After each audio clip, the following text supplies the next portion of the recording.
Il y a déjà 20 ans, Ivo Saszek, le fondateur de CLA-TV, mettait en garde dans nombre de ses conférences contre les horreurs barbares dans la société qui arriveraient si on n'empêche pas que les tabous soient brisés. Dans la conférence Adieu à l'intelligence de 2007, il mettait notamment en garde contre une évolution qui n'épargne même pas les agressions sur les enfants. Je veux simplement montrer que ce qui se passe aujourd'hui aurait été absolument impensable il y a quelques années lorsque nous l'avons prédit. Si cela n'est pas stoppé, si cela n'est pas contrecarré, si nous ne parvenons pas à maîtriser cette situation d'une manière ou d'une autre, le temps viendra où nos enfants ne seront plus protégés. On en arrivera à ce que les enfants deviennent du gibier, des proies faciles. Ivo Saszek avait-il exagéré à l'époque? Où en sommes-nous aujourd'hui? Le nombre de cas d'abus sexuels d'enfants signalés en Allemagne a considérablement augmenté. Entre 2016 et 2023, le nombre de cas signalés de possession de pornographie enfantine en Allemagne a presque été multiplié par 8. En Allemagne, un enfant est victime d'un abus sexuel toutes les demi-heures, soit 54 fois par jour en moyenne. Les pédophiles demandent publiquement que leur attirance pour les mineurs soit reconnue comme une identité sexuelle. Sur le site www.wir-sin-aus-manchen.de, le lobby pédophile fait une promotion totalement éhontée de la pornographie infantile IA, des poupées sexuelles pour enfants et des relations entre pédophiles et enfants. En mars 2023, la Cour constitutionnelle allemande a déclaré que l'interdiction du mariage avec des enfants était contraire à la loi fondamentale du pays. Au Royaume-Uni, un vaste réseau d'hommes musulmans, principalement pakistanais, a drogué, violé, exploité sexuellement ou vendu des centaines, voire des milliers de jeunes anglaises mineures dans au moins 50 communes anglaises pendant des décennies. Sous l'ancien président américain Joe Biden, le trafic d'enfants avait triplé sous le couvert de l'aide aux demandes d'asile Open Border Policy, politique d'ouverture des frontières. Les influences pédophiles imprègnent notre institution, notre politique éducative et même notre législation. On veut nous faire croire que ceux qui critiquent les pédophiles sont des ennemis de l'humanité et donc les vrais criminels. Les déclarations qui viennent d'être faites ne sont qu'une petite compilation de faits qui parviennent à CLA-TV presque quotidiennement. Celles-ci indiquent que les enfants ne sont plus en sécurité dans aucun pays du monde. Il semble qu'Ivo Saszek n'a pas exagéré il y a environ 20 ans. Le fait que les enfants et leurs parents ne bénéficient plus ou presque plus d'aucune protection juridique et sont littéralement pourchassés par la loi et, comme il l'avait formulé, déclarés du gibier. Au contraire, il a mis en garde contre cette situation. La lanceuse d'alerte Tara Rodas a été pendant de nombreuses années employée fédérale du HHS, des services de santé et services sociaux du gouvernement américain, et l'illustre tout aussi clairement.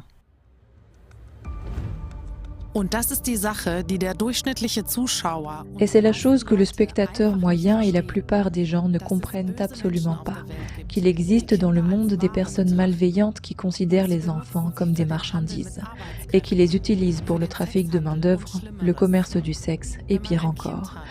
Quand on a un enfant, on peut l'utiliser tous les jours, plusieurs fois par jour, et c'est une source de revenus permanente. C'est ce que les gens doivent comprendre, qu'il y a des gens qui pensent comme ça. Il y a actuellement une guerre contre les enfants et les gens doivent se réveiller et réaliser que nous pouvons résoudre ce problème. Comment en est-on arrivé là? On peut donner une réponse globale à cette question, au moyen de la tactique du salami. Cette stratégie à long terme très élaborée permet d'imposer à la population, tranche après tranche, de nouvelles valeurs, normes, directives et lois depuis plusieurs décennies, voire plusieurs siècles. Les innovations, les exigences et les suppressions de tabous du nihilisme ont dû être avalées au nom des droits de l'homme. Ceux qui ont mis en garde contre les dérapages de la débauche ont été et sont encore calomniés et déclarés misanthropes. Sans aucun jugement de valeur, la légalisation du mariage pour tous était la première étape légale. Des experts avaient déjà averti à l'époque que cette légalisation zapperait la définition traditionnelle du mariage et de la famille, voire même leur existence. Mais avec la légalisation, il est devenu clair qu'il était possible de faire d'autres demandes au nom des droits de l'homme. Il s'en est suivi la légalisation du droit à l'adoption pour tous. Désormais, en Allemagne, non seulement les beaux enfants des couples mariés de même sexe pouvaient être adoptés, mais aussi, à partir de 2017, d'autres enfants. Aux États-Unis, cela était déjà possible depuis 2015. Cette légalisation ne s'est pas faite sans danger. Les informations se sont multipliées comme dans l'exemple suivant, qui a notamment fait la une de la presse en 2023. Le couple modèle arc-en-ciel LGBTQ de W et Z Zuluk, Atlanta aux États-Unis, a accepté avec plaisir d'être photographié avec ses 2 fils adoptifs. Mais comme on l'a découvert par la suite, les 2 protégés avaient été violés par leur papa homo. Les scènes d'abus ont été filmées et diffusées sur Internet pour qu'ensuite les 2 garçons soient loués à d'autres pédophiles homo. Le 1er novembre 2024, la loi sur l'autodétermination est entrée en vigueur en Allemagne, l'autodétermination pour tous. Les campagnes publicitaires menées par les médias ou dans le cadre des cours d'éducation sexuelle interdisciplinaire font prendre artificiellement conscience aux enfants d'un nombre croissant de choix sexuels. La sexologue Aglaya Stirn parle d'un engouement pour les transgenres qui ne s'explique pas du point de vue médical. Des spécialistes comme le pédopsychiatre Alexander Cortet observe en conséquence une augmentation du nombre d'écoliers qui pensent être nés dans le mauvais corps sans qu'il s'agisse d'un développement transsexuel. De nombreux médecins émettent donc des critiques. Ils avertissent qu'à l'avenir, des milliers d'adolescents sans identité bien établie, mais confortés par la nouvelle carte d'identité qu'ils ont en poche, exigeront et imposeront eux aussi le changement de sexe médical, sans même en comprendre les graves conséquences. Néanmoins, toute personne âgée de plus de 14 ans peut changer sa mention de sexe et son nom sans expertise psychologique et médicale. Un tabou qui semblait impensable jusqu'à présent.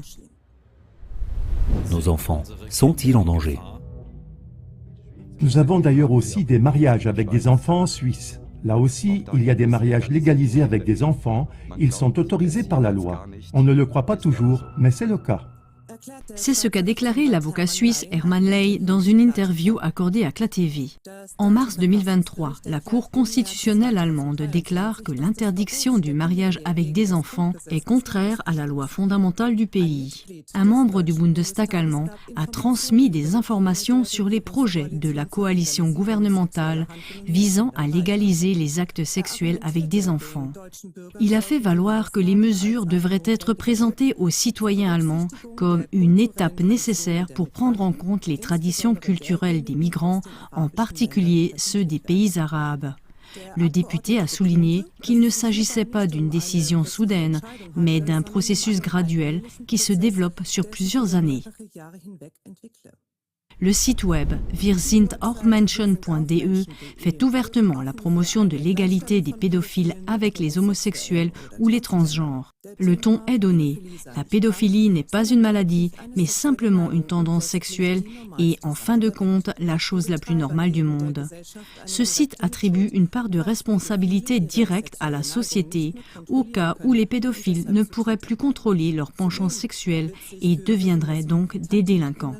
En outre, il se prononce en faveur d'un contact régulier avec les enfants, quasiment comme une forme de thérapie préventive, qui peut devenir quelque chose de positif, tant pour la personne pédophile que pour l'enfant.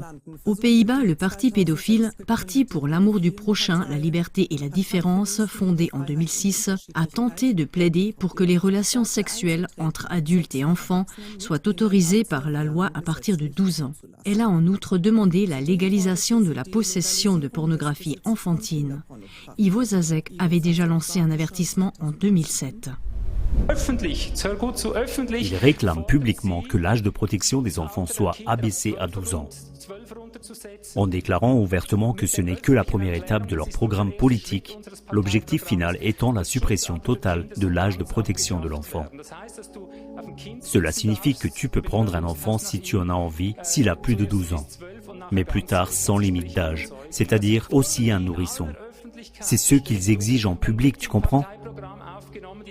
Et le programme du parti inclut la zoophilie, ce que l'on appelait autrefois la sodomie, c'est-à-dire les relations sexuelles, donc la fornication avec des animaux. Dans le même programme, ils demandent que la fornication avec les animaux soit légalisée. Et la première fois que j'ai entendu ça, j'ai eu un choc. Donc ce parti qui met en place un tel programme est désormais protégé par la loi. En d'autres termes, si tu te lèves maintenant en Hollande et que tu t'insurges contre la pédophilie, tu dois t'attendre à être puni. Tu passes, toi, pour le déviant, le criminel. Déjà maintenant. Comment un tabou devient-il présentable? Par des revendications fortes. MAP signifie Minor Attractive Person, en français, personne attirée par les mineurs. De nombreux pédophiles s'en servent comme d'une nouvelle définition de leur personne. Cette forme abrégée anglaise et d'apparence inoffensive est utilisée par des groupes d'intérêt pour présenter les pédophiles dans un rôle de victime et optimiser progressivement leur image. Le terme est passé presque inaperçu dans les discours politiques et universitaires. Les sites internet pro-pédophiles dressent ainsi le portrait d'un pédophile vertueux qui ne ferait pas de mal à un enfant. À ce sujet, on peut lire dans la brochure de sensibilisation « La pédophilie rampante » de Demo Furale. Il y a certainement des hommes de ce genre, mais il y en a aussi d'innombrables qui consomment des représentations d'abus d'enfants ou qui s'en prennent eux-mêmes à des enfants. Avec leur propre drapeau MIP, des activistes pédophiles ont également participé à une manifestation LGBT à Cologne en juillet 2022, appelée Christopher Street Day. L'extension constante de l'objectif de tels événements semble maintenant susciter d'autres convoitises, a exprimé le député AfD Trichler dans une question de juillet 2022 au Parlement de Rhénanie du Nord-Westphalie.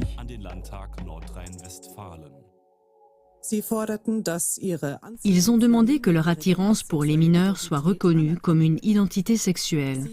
Ils utilisent l'acronyme LGBTIQ+P et demandaient l'inclusion officielle des pédophiles dans le mouvement LGBT. Nous demandons que les pédophiles soient officiellement inclus dans la désignation des personnes ayant une orientation non traditionnelle. La pédophilie est une identité sexuelle à part entière et devrait donc également être protégée par l'article 3 de la loi fondamentale. La brochure de la sensibilisation de Demo Furale ajoute « Les récits émotionnels sur des individus aident un courant militant à minimiser la pédophilie et à la libérer de son bannissement. » Par exemple, dans l'émission intitulée « Sous contrôle », comment les pédophiles vivent avec leurs penchants diffusés sur la radio publique Deutschlandfunk DLF. Les pédophiles y sont présentés comme des combattants au caractère bien trempé qui maîtriseraient leurs penchants. Dans l'article, la pédophilie est décrite de manière minimisée comme une préférence sexuelle qui s'écarte de la norme. 3 hommes pédophiles y sont dépeints avec empathie et compréhension. En août 2023, la chaîne de télévision allemande DLF a diffusé des interviews de pédophiles expérimentés qui ont révélé les efforts herculéens qu'il leur en coûte pour réfréner leurs penchants.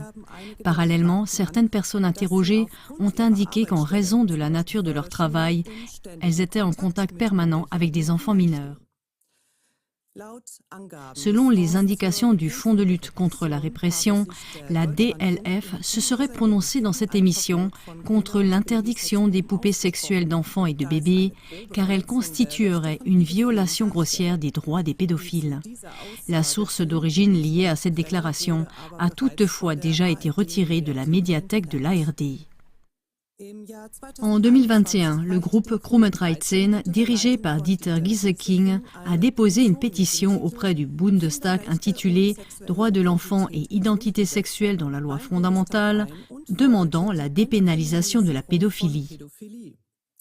En liant le droit des enfants et l'identité sexuelle, la pédophilie est sous-entendue comme une autre identité sexuelle.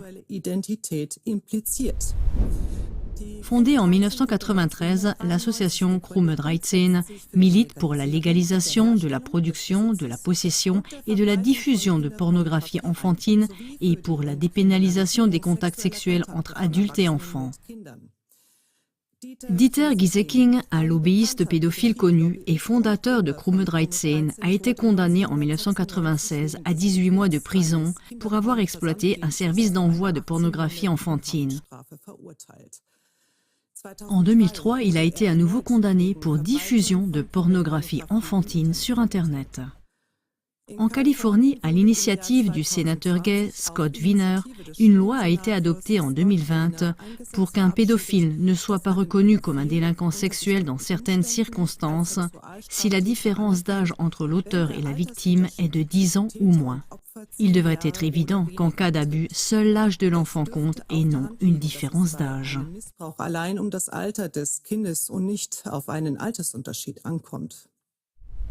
En rejetant l'accusation sur les détracteurs et en les criminalisant.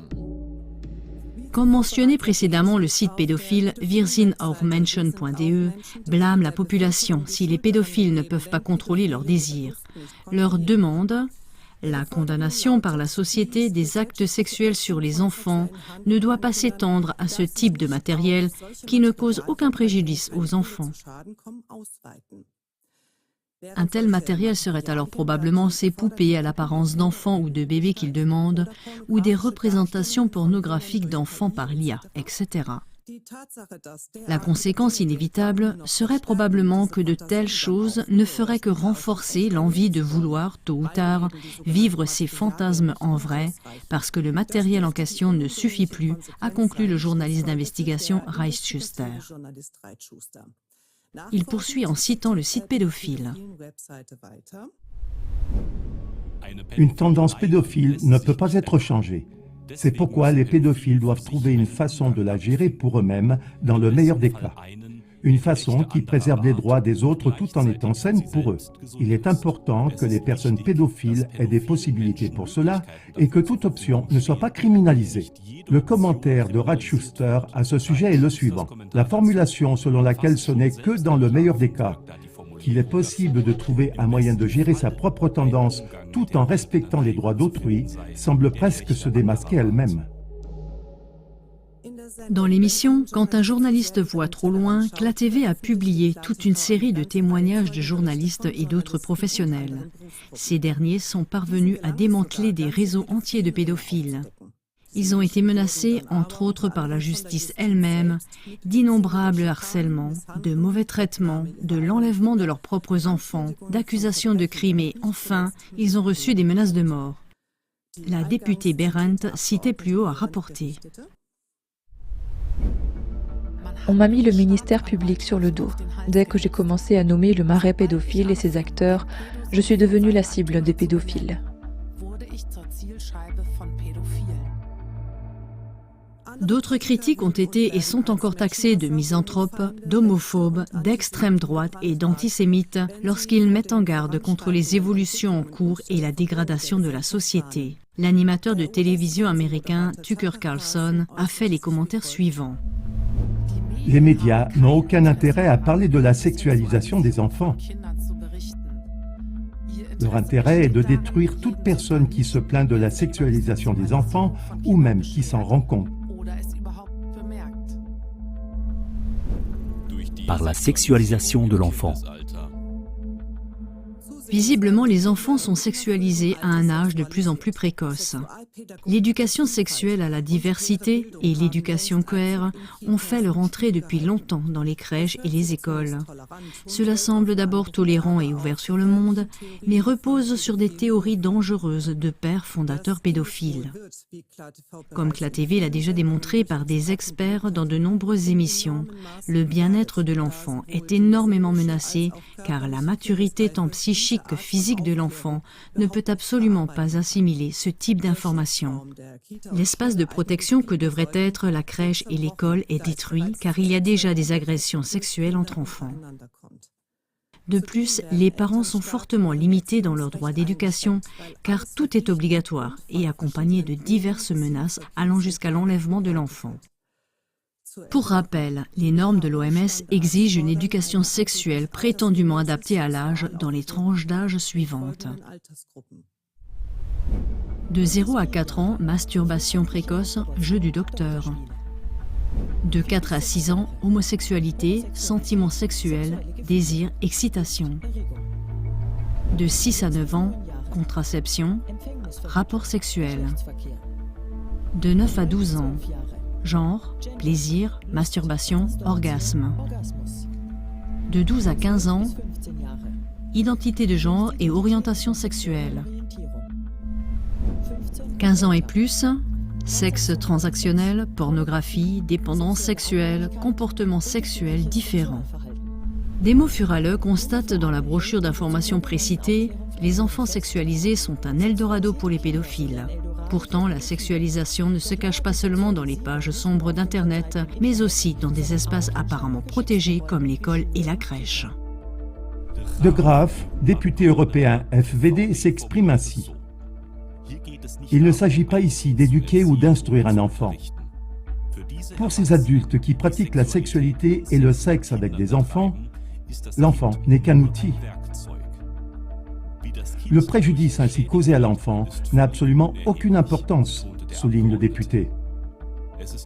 Il est totalement inacceptable que de tels malades dirigent des organisations, des gouvernements ou des institutions qui déterminent à quoi ressemble la société et qu'elles abusent du développement d'un enfant pour justifier leur propre désir déformé de sexe infantile.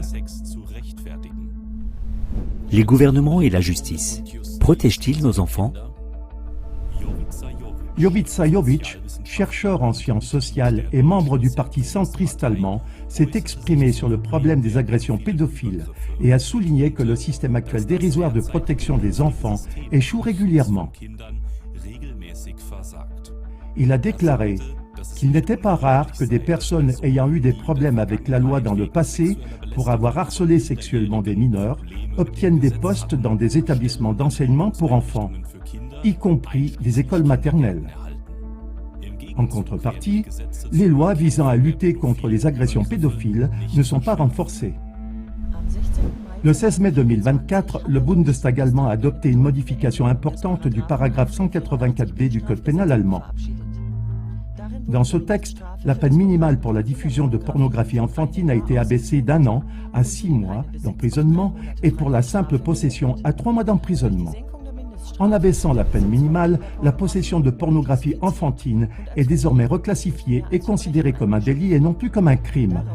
Il en résulte des possibilités de défense élargies, donc une plus grande marge de manœuvre pour la défense devant le tribunal. Pour les primo-délinquants, ce n'est qu'à partir de 500 à 1000 images pédopornographiques trouvées sur leur ordinateur qu'une peine avec sursis est prononcée. Avec 499 images, on ne risque qu'une amende. Le sociologue Rüdiger Lautmann a demandé que l'âge minimum pour changer de sexe soit abaissé à 7 ans. Il a participé à la rédaction d'une brochure sur les enfants et la sexualité dans laquelle on pouvait lire que la sexualité entre enfants et adultes était largement approuvée. 2 écoles maternelles LGBT ont été ouvertes à Berlin en octobre 2022 pour enseigner la diversité de l'amour aux jeunes enfants. Un projet pilote pour de telles écoles maternelles a été proposé par le Conseil gay de Berlin, qui compte dans ses rangs quelques personnalités douteuses, comme le sociologue Rüdiger Lautmann, très critiqué depuis 40 ans pour ses livres controversés sur la pédophilie. Lautmann appelle à normaliser les relations non traditionnelles entre mineurs. L'un des plus grands lobbies en faveur de la dépénalisation de la pédophilie en Allemagne a toujours été les Verts. En 1980, dans leur premier programme de base, les Verts ont demandé une révision des articles 174 et 176 du Code pénal allemand, abus sexuels sur des personnes protégées et contacts sexuels avec des enfants de moins de 14 ans.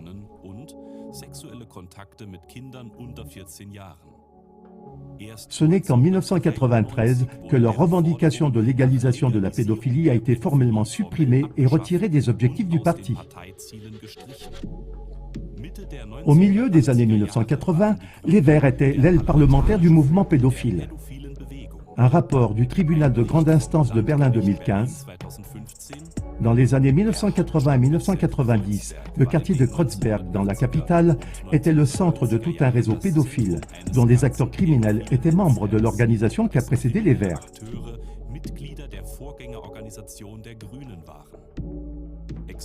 Les experts parlent de 15 pédophiles et de près de 1000 victimes. Fred Kartz, membre du Parti des Verts, a été condamné à 2 reprises en 1980 et 1995 pour abus d'enfants, mais il est resté actif en politique.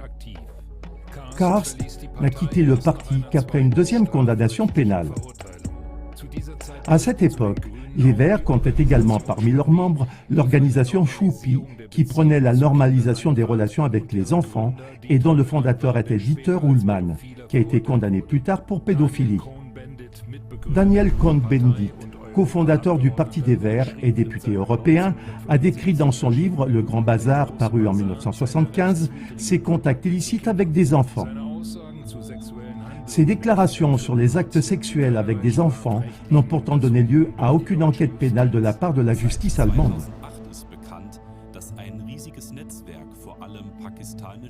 Depuis 2008, on sait qu'un vaste réseau d'hommes musulmans, surtout pakistanais, a drogué, violé, exploité sexuellement ou vendu des centaines, voire des milliers de jeunes Anglaises mineures âgées de 11 à 16 ans, dans au moins 50 communes anglaises entre 1997 et 2013. Dans la plupart des cas, il n'y a toutefois jamais eu d'enquête de police ni de condamnation, car une partie de la classe politique et de la justice a couvert les agissements cruels des grooming gangs. Comme l'ont expliqué en détail les auteurs Summerland et McKelvey en 2018, les écolières ont d'abord été éloignées de leurs parents, enlevées, saoulées et droguées par les hommes immigrés, puis violées.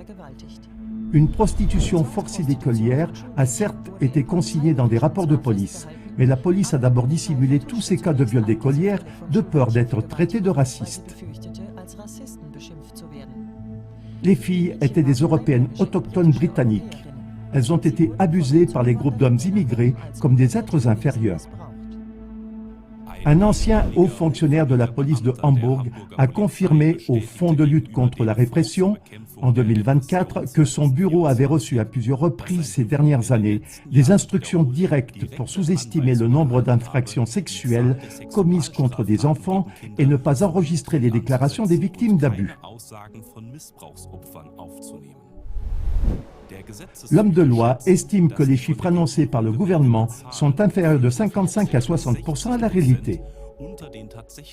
Il croit à une aggravation de la situation dans les années à venir. En 2022, Carsten Stahl, militant des droits de l'homme, star de la télé-réalité et consultant en matière de harcèlement scolaire, a commenté le meurtre d'Eileen, 14 ans, dans le Bade-Württemberg, en déclarant que l'Allemagne était un paradis pour les pédophiles, les violeurs et la pornographie enfantine, et que les tribunaux allemands défendaient davantage les droits des criminels que les droits des enfants. Stahl demande aux politiciens allemands de s'occuper des problèmes de leur propre population et de leur propre pays. Sous Biden, le trafic d'enfants a triplé sous le couvert de l'aide aux demandeurs d'asile Open Border Policy. Jusqu'à 325 000 enfants sont portés disparus. Non seulement des adolescents de 16-17 ans, mais aussi des enfants en bas âge et des nourrissons. Le plus jeune avait à peine 3 mois. Ont été emmenés sans leurs parents de l'autre côté de la frontière entre le Mexique et les États-Unis. Des prestataires financés par le gouvernement ou par les contribuables, tels que la société de sécurité privée MVM, ont transporté par camion des milliers d'enfants, notamment du Guatemala, vers des centres de regroupement. Le personnel du HHS a recueilli ces enfants pour les placer ensuite ailleurs. En l'espace de 10 jours, les enfants enlevés, qui ne connaissaient ni l'anglais ni l'espagnol, étaient remis à des soi-disant membres de la famille sans pièce d'identité, passeport ou certificat de naissance. Ces prétendus proches n'étaient soumis à aucun contrôle préalable, soi-disant, pour que le processus de placement soit plus rapide. Selon Tara Rodas, ancienne employée du HHS, ses proches comprenaient des réseaux criminels, des gangs et même des meurtriers. Le département HHS avait dans ses bases de données les noms et adresses des soi-disant proches, ainsi que des photos des enfants, mais ne les a pas communiqués, même sur ordre. Jusqu'à 325 000 enfants disparus auraient certainement pu être retrouvés grâce aux données du HHS. En 2023, la journaliste américaine Anna Dreyer a publié dans le New York Times une série en 3 parties sur 85 000 enfants manquants. Elle a décrit les connexions entre des gangs de trafiquants qui considèrent les enfants comme une matière première et les emploient comme enfants travailleurs dans des usines de transformation de la viande, par exemple, ou pire encore. Ni la justice ni la politique n'ont réagi. Conclusion. La famille, qualifiée de plus grand modèle de réussite de l'histoire de l'humanité par Michael Luther, historien et chercheur spécialisé sur l'enfance, offre aux enfants la meilleure protection qui soit. Mais alors que les pédophiles réclament ouvertement toujours plus de droits sur nos enfants, cet espace protégé qu'est la famille est progressivement dénigré et systématiquement privé de ses droits. Parallèlement, les médias de service public banalisent la pédophilie et présentent les auteurs comme les véritables victimes. Les gouvernements élaborent des lois sur le mariage avec des enfants et décrètent des réductions de peine pour les délits commis sur des enfants. Ils dépénalisent ainsi les crimes commis jusqu'à présent. En contrepartie, les parents et les professionnels qui mettent en garde sont criminalisés. L'État, qui devrait protéger les plus faibles de la société, met en place des lois sur l'autodétermination des mineurs et sexualise les enfants dès la maternelle en prétendant les protéger davantage. Mais se préoccupe-t-il vraiment de la protection des enfants? Les ministères investissent en tout cas beaucoup d'argent des contribuables dans des programmes éducatifs correspondants. Ceux-ci menacent de briser le développement sain de l'enfant par un déluge de contenus sexualisés et pornographiques. La députée de l'AfD, Nicole Höxt, résume ainsi la situation. Quand on utilise le sexe comme une arme contre un enfant, on détruit la vie de cet enfant. On contrôle cet enfant. Il devient comme un zombie ambulant.